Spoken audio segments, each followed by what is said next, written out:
Поправки в Конституцию будут. Об этом сегодня вновь заявил премьер-министр Садыр Джапаров. А вот какие и кто их внесет, пока не ясно. Народ или парламент? Камчи Кольбаев арестован. 48 часов истекают завтра. В том, что Камчи Асанбек будет сидеть в тюрьме, многие сомневаются, как и в том, что это помешает его деятельности. Магазины остались целы, а вот крупные горнорудные предприятия разграблены. Мародеры на сей раз взяли масштабнее, инвесторы в убытках, но им снова обещают защиту.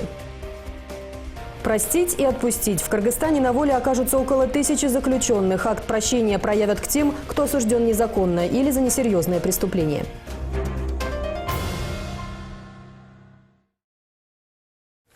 И теперь об этих и других событиях более подробно. Здравствуйте! В эфире новости, в студии Елена Кобзева. Когда пройдут выборы депутатов Джугурку-Кенеша и президента, не сообщает пока ни ЦИК, ни парламент. Как ни странно, сроки озвучивает сейчас премьер-министр Садыр Джапаров. По его словам, все голосования закончатся до марта. Напомним, накануне был принят документ, отменивший действие некоторых статей Конституционного закона о выборах депутатов и президента Кыргызской республики. Одной из причин этой отсрочки выборов стало предложение о редакции Конституции. Что в ней изменят теперь? Пока умалчивается, как и то, будет ли проведен референдум. Политики говорят о возвращении к президентскому правлению и мажоритарной системе выборов в Джугурку-Кенеш. Все эти действия авторитетные юристы назвали тотальным нарушением всевозможных законов и попыткой концентрации власти в одних руках. Конституция должна приниматься на века, говорил еще 30 лет назад первый президент независимого Кыргызстана Аскар Акаев, когда вместе с депутатами легендарного парламента работал над созданием основного закона страны. Первая редакция Конституции Кыргызской республики была принята 5 мая 1993 года, а уже спустя год, в 1994, несмотря на высокопарные высказывания про века и незыблемость, в свод законов и правил были внесены изменения. Кыргызстанцев пригласили на первый в истории независимой страны референдум.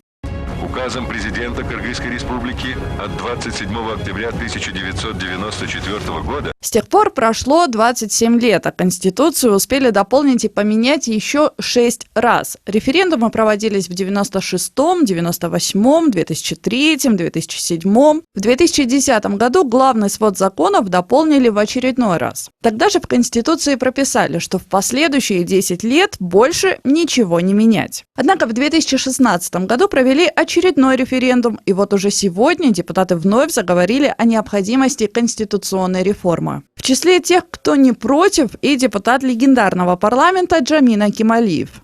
Все-таки, мне кажется, мы нуждаемся сейчас принять абсолютно новую конституцию, где должна определяться и должны быть даны ответы на все эти вопросы. При какой системе, каким образом будут проводиться выборы, по партийной системе или по одномандатному округу. Что у нас был сильный парламент, независимый, не такой, как сейчас, и был сильный президент. Конечно, была хорошая исполнительная власть и независимая судебная система. В этом отношении надо, мне кажется, вернуться к первой конституции 1993 года. Отсюда взять самое лучшее. Согласно закону о регламенте Джугурку-Кенеша, предмет назначения референдума – это проекты законов о внесении изменений в Конституцию. Причем они должны сопровождаться рядом документов, справок и сравнительных таблиц. Затем законопроект выносят на общественное обсуждение, слушать народ. После в Джугурку-Кенеш, где депутаты парламента не раньше, чем через месяц, и не позже, чем через 6, должны его принять, ну или отклонить. В случае, если парламентарии инициативу поддержали, готовый проект закона должен быть направлен в Конституционную палату для анализа и дачи заключения. Однако все эти долгие и утомительные процедуры депутаты 6-го созыва решили миновать. Что хотят менять, известно немного. Поправки в очередной раз коснутся избирательной системы. Предлагается выбирать депутатов не партиями, а по округам. Сократить количество народных избранников, а также выбрать форму правления. Причем, по всей вероятности, сделать так, чтобы она снова стала президентской. Если полномочий больше у президента и он глава исполнительной власти, мы говорим о президентской форме правления. Если правительство формируется Джугурку-Кенешем и оно ими подотчетно, мы говорим о парламентской форме правления. Поэтому здесь уже будет складываться, здесь уже будет предусмотрен какой-то механизм, который в действии приведет к суперпрезидентской форме правления. Мы это уже проходили в 2005 году, да, когда мы надеялись на какие-то улучшения, но Бакиевы сумели быстро прибрать власть в свои руки, выстроили свою вертикаль, создали клановую систему, и поэтому мы уже это проходили, мы проходим это опять.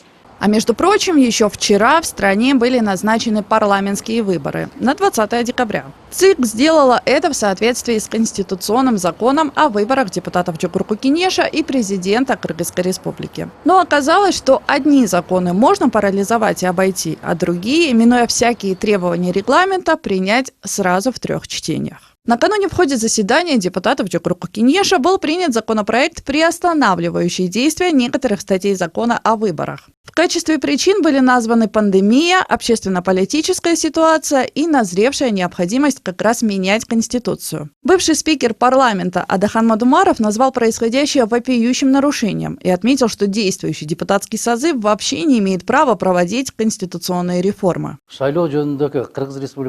Инициатива по отмене назначенных выборов – это захват власти в одни руки. Это узурпация власти. Пусть снизят порог до 5%, залог, отменят форму номер 2. Но они хотят пойти дальше и сократить число депутатов. А для этого надо менять Конституцию. ИО президента не может инициировать поправки в Конституцию. Также он не может объявлять референдум. Это четко прописано в Конституции. И это невозможно сделать через действующий парламент, потому что его полномочия истекают 28 октября. Уже сегодня исполняющий обязанности президента Садыр Джапаров уточнил, что повторные выборы депутатов Джугурку-Кенеша будут проведены уже после конституционной реформы, в том числе по возвращению к мажоритарной системе, то есть к избранию депутатов по одномандатным округам, и пройдут до марта следующего года. Однако еще в конце минувшей недели, в день своего вступления в должность, он же заявлял обратное. Я изучил все моменты и, согласно законам, думаю, повторные выборы должны пройти по партийной системе. Если мы не проведем выборы в парламент и осуществим конституционные реформы, то нарушим действующие законы. Мы идем законным путем и не намерены с него сворачивать. А между тем Джугурку-Кенеш 2 дня рассматривал и накануне принял также в 3 чтениях другой законопроект о внесении изменений в закон о выборах, который, кстати, регламентирует выборы по партийной системе. И в это же время уже звучали заявления о конституционной реформе. Многие политики и депутаты сначала с ужасом восприняли это предложение. Заявили, что это приведет к краху всех демократических преобразований в стране. Делали громкие заявления об узурпации власти и будущем еще хуже, чем при Бакиеве. На заседании в среду одним из главных противников грядущих изменений был никто иной, как отец Конституции – Омурбек Текебаев. Сейчас есть 2 позиции. Одни хотят вовремя провести парламентские выборы, чтобы новые депутаты инициировали конституционную реформу. Другие пытаются сорвать срок парламентских выборов, не считаясь Конституцией, и установить президентскую форму правления. Мы знаем, как хотят провести выборы. Кто будет баллотироваться, кто станет президентом, если один из них не пройдет. Однако уже буквально на следующий день, в четверг, позиция самого Текебаева и других парламентариев изменилась в абсолютно противоположную сторону. Я подписал этот законопроект с условием, что парламентские формы правления будут сохраняться незначительными доводками. В частности, премьер-министр и правительство усиливается, президент теряет еще полномочия и превратится в настоящую английскую королеву. И избирательная система будет меняться так, что именно избиратель должен определить конкретно, кто станет депутатом. Официально даты проведения референдума о внесении поправок в Конституцию пока не озвучивают. У экспертов и некоторых политиков даже есть подозрение, что мнение кыргызстанцев могут и не спросить. Вместо них изменения в основной закон поручат одобрить депутатам 6-го созыва Джугурку-Кенеша. Сабина Дамаскина, Сардар Аширбаев, НТС. Если депутатам 6-го созыва придется доработать до начала весны или лета 2021 года, то, вероятно, платить им эти полгода не будут. Такое предложение прозвучало накануне в ходе заседания парламента. Оказалось, что кто-то из депутатского корпуса предложил эти полгода не получать зарплату. В силу того, что в республике наблюдается дефицит бюджета, вторая волна коронавируса, при этом восстановление лишь одного Белого дома потребует 450 миллионов сомов, депутаты предложили оставить деньги в бюджете. Впрочем, не все их коллеги эту идею поддержали. Некоторые отметили, что живут на одну лишь зарплату, не имея других источников заработка. Ну а дефицит бюджета за первые 9 месяцев уже составил более 15 миллиардов сомов. По прогнозам Минфина, к концу года этот показатель достигнет 34 миллиардов. Это, как отмечают финансисты, связано с началом второй волны ковида и случившимися событиями после прошедших парламентских выборов. На сегодня расходы страны уже перевалили за 105 миллиардов, увеличившись более чем на 3,5 миллиарда. Налогов собрано на 12 миллиардов меньше, таможенных сборов на 11,3 миллиарда. Премьер-министр Садыр Джапаров сегодня озвучил сожаление о том, что крупные предприятия по добыче полезных ископаемых были в последние дни разграблены, а инвесторы понесли колоссальные убытки. Однако заявил, что и местных жителей нужно понять. Не сказал при этом главное, кто будет восстанавливать ущерб иностранным компаниям, которые разрабатывают такие месторождения, как Джируй, Иштамбырды, Базымчак, Алтынкен, где произошли беспорядки. Как выходить из экономического краха, сегодня обсуждали на заседании Совета по развитию бизнеса и инвестициям. События начала октября разрушили не только промышленные объекты, но и инвестиционное будущее страны, отметили участники этого заседания. 2020 год выдался не очень хорошим для бизнеса. Пандемия внесла свои коррективы в работу всех предприятий. Многим пришлось закрыться. По оценкам Министерства экономики, в период действия ЧП, ЧС и карантина безработными остались более 700 тысяч человек. На учете службы занятости официально состоят более 100 тысяч человек. Немногим больше, чем в прошлом году. Увеличение числа безработных специалисты напрямую связывают с уровнем благосостояния населения.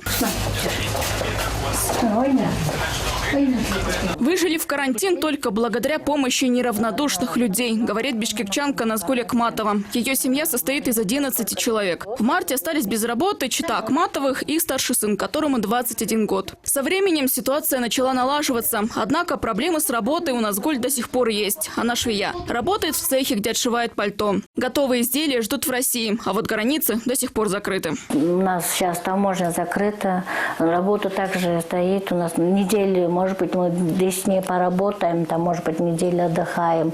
Из-за того, что вот таможня закрыта у нас, товары не можем продать. На базаре, видите, товары никак не проходят. Не лучшим образом на состоянии экономики сказались и произошедшие события в стране в начале октября. Сейчас простаивают 7 горнорудных предприятий. Неизвестные захватили золоторудные месторождения Каракече, Джамгыр, Кичи-Чаарат, Иштамберди, Бузумчак, Джируй и уничтожили оборудование. Пострадал и нефтеперерабатывающий завод «Джунда». Как говорят в Национальном альянсе бизнес-ассоциации, инвесторы пока еще не подсчитали нанесенный ущерб. Компании более озабочены вопросами безопасности. Однако уже названы такие цифры. Один день простой для таких компаний равен потере 50 тысяч долларов. По предварительным данным, Джируй потерял примерно 15 миллионов долларов. А ведь это стратегический объект, который должен поэтапно возмещать выпадение доходов от Кумтора, у которого сокращается ресурсная база. Предприятие стоит. Нет не только добычи золота, но и местные жители потеряли работу, доход для жизни их семей. В Джалалабадской области нападению подверглось месторождение меди и золота Бузымчак. Его разработкой занимается компания Cass Minerals, чьи акции котируются на бирже в Лондоне. И это только данные о потерях сектора тяжелой промышленности. Специалисты по привлечению инвестиций, к сожалению, не могут говорить об оптимистичном сценарии по вложению денег в Кыргызстане. Сложившуюся ситуацию сегодня обсуждали в госрезиденции Ала-Арча на заседании Совета по развитию бизнеса и инвестициям с участием порядка 30 представителей этого сектора, исполняющего обязанности президента Садыра Джапарова и первого вице-премьера Артема Новикова. Так, у бизнес-сообщества есть свои предложения по стабилизации экономики. Например, они просят поддержать их льготными кредитами, судами, отменить штрафы, сократить бюрократию, обеспечить невмешательство правоохранительных органов в их деятельность, перекрыть границу для контрабанды. В законодательстве есть некоторые законы, которые противоречат работе предпринимателей. Мы над этим уже работаем. Хочу отметить, что ранее, если у предпринимателей, начинающих свою деятельность, просили откаты, то впредь такого не будет. Мы открыты для новых проектов, инвестиций. Мы даже готовы рассмотреть вопрос предоставления земельных участков и налоговые поблажки. Если кто-либо будет притеснять бизнес, угрожать, требовать что-либо, то вы должны сообщить нам, и мы примем соответствующие меры. Для этого будут открыты горячие линии, куда можно обратиться. Анонимность будет сохранена. Я бы сейчас хотел остановиться на самых срочных мерах, которые мы сейчас предлагаем. Во-первых, это создать условия для возобновления наиболее пострадавших в недавних событиях предприятий. К сожалению, 6 октября прошло вот уже более 2 недель, и до сих пор не созданы необходимые условия для возобновления деятельности предприятий. Мы с ними каждый день на связи. Они не знают, что завтра будет, кто к ним завтра придет, и смогут ли они полностью возобновить деятельность. Поэтому они и не возобновляют. Рейдерских захватов то же самое сказано. Почему это нас касается? Ну, конечно, касается это в первую очередь через кредиты, когда залоги обеспечивали некие кредиты, полученные нашими предпринимателями. Но в силу различных обстоятельств есть случаи, когда банки впоследствии не могут предъявить свои претензии по залогу, потому что он незаконным образом, различными, ну скажем так, незаконными действиями со стороны определенных структур были переоформлены, несмотря на то, что есть наличие закона. Здесь, Артем Эдуардович, мы подготовим отдельное предложение по защите вот этих вот, по запрету и защите права на имущество наших граждан. Это отдельно мы уже готовим сейчас такие пункты. Во время пандемии предприниматели просили у государства хотя бы на время пандемии предоставить налоговые каникулы, пересмотреть кредитную историю в банковской системе, сделать какие-то снижения процентных ставок, помочь там не начислять пени, штрафы. Ну, спасибо, мы не дождались снижения процентных ставок в банках, но нам пообещали, пролонгировали на 36 месяцев. Сейчас я еще прошу, чтобы нужна обязательно пролонгация кредитов, не начислять пени, штрафы. По поводу проверок со стороны государственных фискальных органов, со стороны правоохранительных органов. Вы знаете, что в этом году в связи с пандемией правительством введен мораторий со стороны налоговой службы на выездные проверки субъектов предпринимательства. Этот мораторий никто не отменял, проверок со стороны налоговой службы выездных в этом году не будет. Мы сейчас рассматриваем вопрос о том, чтобы пролонгировать эту норму на следующий год. По поводу проверок со стороны правоохранительных органов мы обсуждали с вами возможность введения такого же моратория на правоохранительные органы. И Министерству экономики уже были даны поручения внести соответствующий проект решения в правительство. Никакого давления на бизнес в этой ситуации тем более не будет. По окончанию этого заседания первый вице-премьер Артем Новиков предложил правительству, правоохранительным органам и прокуратуре провести разъяснительную работу среди населения в регионах, чтобы никто не мешал работе предпринимателей. Отмечу, большинство тех предприятий, которые пострадали во время массовых беспорядков, как раз-таки расположены в регионах. Анастасия Соболева, Ролан Кемельбеков, НТС. К слову о том, как наша республика видит дальнейшее развитие отношений с Россией, в эти дни рассказал российским коллегам министр иностранных дел Руслан Казакбаев. Сегодня он встретился с министром иностранных дел России Сергеем Лавровым. На этой встрече главы внешнеполитических ведомств обсудили весь спектр вопросов нашего стратегического партнерства и союзнических отношений, включая политические отношения, торгово-экономическое взаимодействие, культурные связи и безопасность. Казакбаев отметил, что Россия была и остается основным стратегическим партнером и союзником Кыргызстана, подчеркнув Сергею Лаврову, что республика продолжит интеграционные процессы на обширном евразийском пространстве. А еще поблагодарил российскую сторону за помощь и поддержку в сложный для страны период, связанный как с пандемией коронавируса, так и политическим кризисом в поствыборный период. Между тем, журналисты уже на пресс-конференции двух министров напомнили о приостановлении финансовой поддержки нашей республики и поинтересовались, намерена ли Россия ее возобновить. В частности, обещанный кредит в $100 миллионов по линии Евразийского фонда стабилизации и развития. На что Лавров ответил, что никакие соглашения не отменялись, а сроки следует уточнить в самом фонде. Отметим, неделю назад Россия приостановила предоставление финансовой поддержки нашей республике с оговоркой до стабилизации политической ситуации в стране и восстановления функционирования органов власти.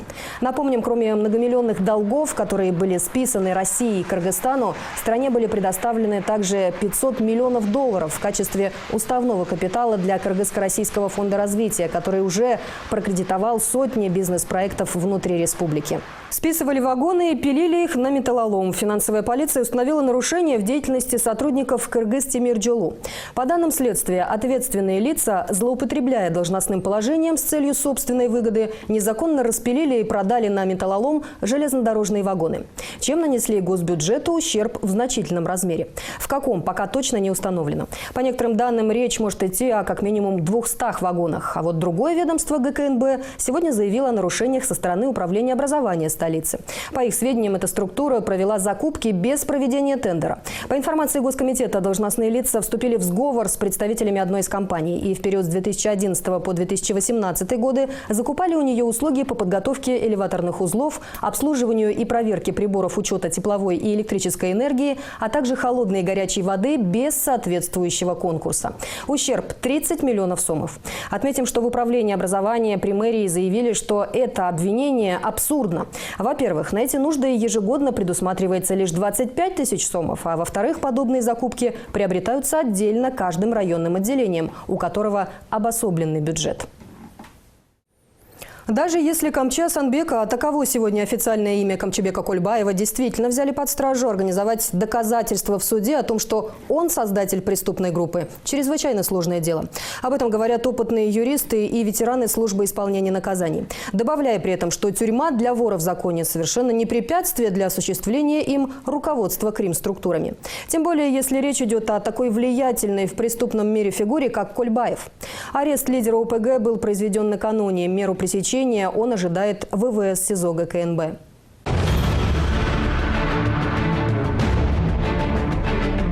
Видео громкого задержания известного криминального авторитета Камчи Кольбаева в одном из спортзалов Бишкека ГКНБ распространил накануне. Как сообщили в ведомстве, были получены данные в отношении так называемого вора в законе Камчебека Асамбека в ходе проводимой Госкомитетом нацбезопасности работы по выявлению и пресечению деятельности организованных преступных групп. Задержанному инкриминируется вина по статье 249 Уголовного кодекса. Создание преступной организации или участие в ней. Было начато досудебное производство. Если вина Кольбаева будет доказана, ему грозит от 10 до 12,5 лет лишения свободы. До предъявления обвинения подозреваемый был водворен в изолятор временного содержания СИЗО ГКНБ на 48 часов. Задержание Кольбаева произошло спустя неделю после первой пресс-конференции нового главы ГКНБ Камчебека Ташиева, на котором он заявил о намерении начать масштабную борьбу с криминалитетом. Если Камчи Кольбаев также будет оказывать или нарушать закон, будет наказан. Не то что наказан, посажен будет. Уважаемые бандиты, поэтому вам дается очень мало времени. Или живите по закону, или идите сами в камеру по закону, или уезжайте из нашего общества, из нашего государства. Теперь наше государство бандитской страной не будет, коррупционной страной не будет. Я вам, пока я здесь, этого не будет. На новость о поимке Кольбаева почти моментально отреагировал Госдепартамент США. В тот же день на странице посольства Соединенных Штатов Америки в Кыргызстане появилось сообщение о том, что США выражает надежду, что криминального лидера привлекут к ответственности по всей строгости закона, и он будет содержаться под стражей в интересах общественной безопасности. 2 года назад Госдепартамент этой страны предлагал вознаграждение в $1 миллион за информацию, которая помогла бы в разрушении финансовых механизмов преступной сети Камчебека Кольбаева. Криминальная сеть Кольбаева базируется в Центральной Азии и занимается незаконным оборотом наркотиков, торговлей оружием, торговлей людьми, вымогательством и другими видами преступной деятельности. Преступная сеть Кольбаева является частью более широкой транснациональной преступной организации Brothers Circle, состоящей из лидеров и членов нескольких евразийских преступных групп. В феврале 2012 года Управлением по контролю за иностранными активами Министерства финансов США на основании исполнительного указа 13581 Кольбаев был объявлен действующим в интересах или от имени братвы. По словам ветерана силовых служб Писы Мырзаказыулу, не совсем понятна цель задержания Камчи Кольбаева. Он вовсе не скрывался от закона, не был в розыске, и задержание происходило в общественном месте. А еще летом все средства массовой информации распространяли новость о том, что Крим-авторитет помог одной из больниц Чолпон-Аты во время эпидемии коронавируса ограничить степень влияния Кольбаева в криминальных кругах. Таким образом, по словам бывшего руководителя одного из исправительных учреждений, бестолковое мероприятие. Деятельность организованных преступных групп прекрасно координируется именно из мест лишения свободы. И если нужно, в этом им помогают даже сотрудники службы исполнения наказаний, чему и сам Мырзаказыулу неоднократно сам был свидетелем. Был такой случай, да? Работая в Молдаванке, у меня один смотрящий в колонии вдруг исчез 2 недели. Через 2 недели он появляется и показывает, что он награжден какими-то часами. Я увидел, как ты так? А я вот съездил на 31-ю колонию. А как ты туда съездил? Он никак не может туда съездить без разрешения ГУИН. Этапом они тут. Значит, это получается, что Батухаев влияние имел на руководителя ГСИН. Иначе как может человек, находящийся в зоне, туда идти, получить премию и опять прийти на свою зону? В преступном мире, где бы он ни находился, этот вор, в тюрьме находится, за границей находится, дома отдыхается, в курорте находится, их влияние все равно имеет в обществе. Поэтому, что после задержания вора в законе какое-то влияние не будет, я не верю. Между тем, ветеран спецслужб Талабек Джумадылов назвал проведенную и широко разрекламированную операцию дешевым самопиаром. В условиях, когда государство находится под угрозой потери территориальной целостности. По словам Джумадылова, ГКНБ необходимо решать более глобальные проблемы, а не устраивать спектакли. А кроме того, борьба с бандитизмом и преступными группами – это профиль МВД, а не ГКНБ. Важен результат. В результате того, что, предположим, Камчи Кольбаева заключили по стражу на 48 часов. У органов национальной безопасности есть что ему предъявить? Он в розыске не находился, какую-либо повестку ему не отправляли. Он вел совершенно открытый образ жизни. И он находился в спортивном зале, он же не в подполье находился. И не скрывался где-то в горах, в схроне там, или где-нибудь в берлоге. Он вел себя совершенно открыто. И я не понимаю смысл этой акции. Зачем? Чтобы понравиться населению, но сейчас идет же не предвыборная борьба. Сейчас речь идет о необходимости противодействия угрозам, которые грозят нашей государственности. Напомним, в последний раз Камчи Кольбаев предстал перед судом в 2013 году, когда он был признан виновным лишь по одному из 7 предъявленных ему обвинений. По статье вымогательства он был осужден на 3 года лишения свободы, в то время как обвинение требовало 14 лет. Уже через год Кольбаева освободили на свободу. Болт Исаев, Турган Ниязов, НТС. Шанс на свободу. Уже через месяц около 1000 заключенных могут быть помилованы. Об этом в одном из интервью рассказал исполняющий обязанности президента Садыр Джапаров.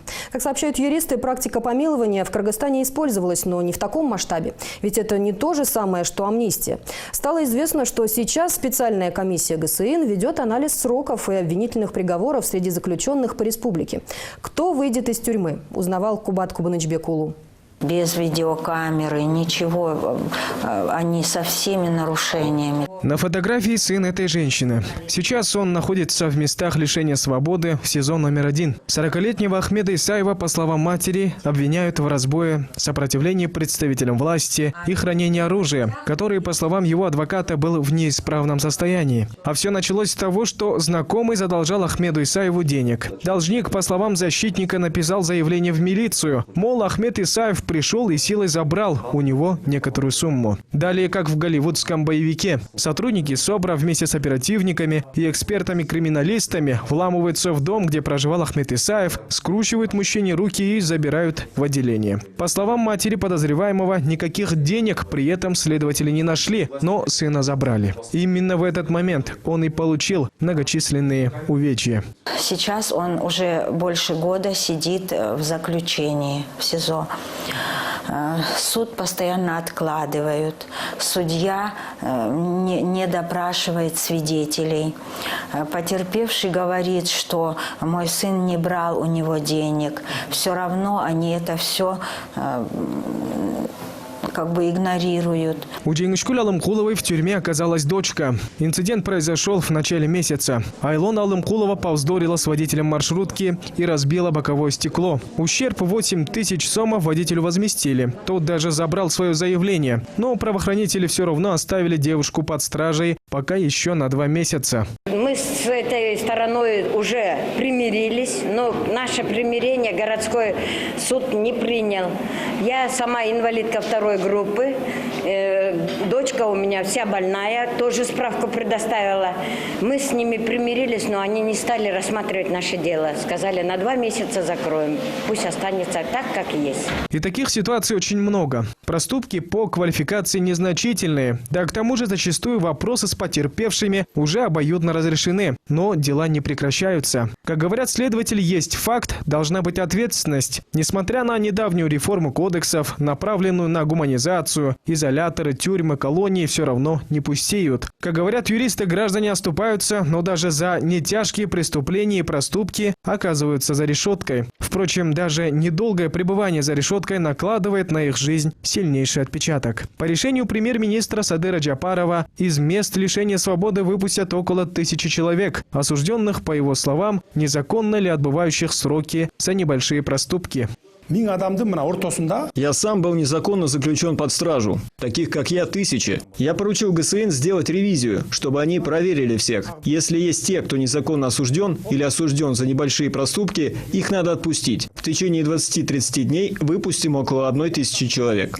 Если он признает вину, раскается, потом со стороны суда вынесут приговор, например, на 5 лет лишения свободы, только после этого он имеет право обратиться с заявлением президенту о прошении о помиловании. А до обращения с заявлением президента он должен как минимум где-то 3-4 месяца будет содержаться под стражей. В ГСН нам рассказали, что в данное время специальная комиссия при этой службе проводит анализ по приговорам заключенных, изучают обстоятельства заключения и поведения. Однако, согласно официальной процедуре, это дело не одного дня. Кроме того, следует отметить, что это помилование, а не амнистия, которая, кстати, как раз могла бы стать актом гуманизма и прощения со стороны государства. Последняя амнистия была инициирована теперь уже бывшим президентом Кыргызстана Сооронбаем Джейнбековым по случаю 75-летия победы в Великой Отечественной войне и десятилетию революции 2010 года. Тогда отпустить было решено лиц в преклонном возрасте, инвалидов, многодетных женщин, тем более матерей-одиночек, несовершеннолетних. И, конечно же, только в том случае, если совершенные ими преступления были не из категории тяжких, таких как убийство или коррупция. Такие освобождения происходят периодически из-за перенаселения тюрем. В нашей стране тюремный индекс составляет 161 человек на 100 тысяч населения. В заключении около 10 тысяч осужденных. Кубат Хуанчбекулы, Нурбек Капаров, НТС. Еще 4 скончались от коронавируса за последние сутки. По данным республиканского штаба, 1 жертва в Бишкеке, другая в Аше и еще 2 в Баткенской и Джалалабадской областях. Таким образом, количество умерших от COVID-19 с марта по республике составило 1126 человек. Прирост новых заболевших стремительно идет вверх. 582 новых случая на сегодня выявили медики. Это и те, у кого коронавирус подтвержден лабораторно, и те, у кого диагноз звучит как внебольничная пневмония. Больше всего новых заболевших в Волжской области – 127 и в Баткенской 113 человек. В Бишкеке 63 новых случая и в Аше 59. Тем временем стационары заполнились уже почти под завязку. Республиканскому штабу вновь пришлось возобновить предоставление информации о свободных койках в больницах. Посмотреть данные можно на сайте covid.kg. На сегодня больше всего доступных мест для госпитализации в республиканской инфекционке – 218, в Национальном госпитале и Национальном центре кардиологии. Готовятся и дополнительные обсерваторы. Так, в госпитале Симитей на бывшей американской базе ремонтно-восстановительные работы завершены на 90%. Там уже провели перепрофилирование блока номер 1160 в реанимационный блок. Сделали демонтаж и побелку стен, монтаж канализационной системы и прочее. В свою очередь, по данным ФОМС, запасы лекарственных средств для лечения пациентов с коронавирусом имеются на сумму 322 миллиона сомов. Специалисты фонда говорят, что при нынешней эпидемиологической ситуации этих запасов лекарств хватит от силы на 1,5 месяца или на 8-10 тысяч больных. Теперь старая площадь в Бишкеке носит имя Турдакуна Усубалиева. Соответствующее постановление, напомним, было издано Бишкекским городским кенешем 23 октября прошлого года. Согласно документу, решение о присвоении имени известного политического деятеля должно было вступить в силу в октябре этого года. Отметим, площадь Усубалиева – это территория, ограниченная улицами Орозбекова и Розакова перед Домом правительства. На этом наш выпуск завершен. Далее вас ждет прогноз погоды на завтра. До встречи в эфире.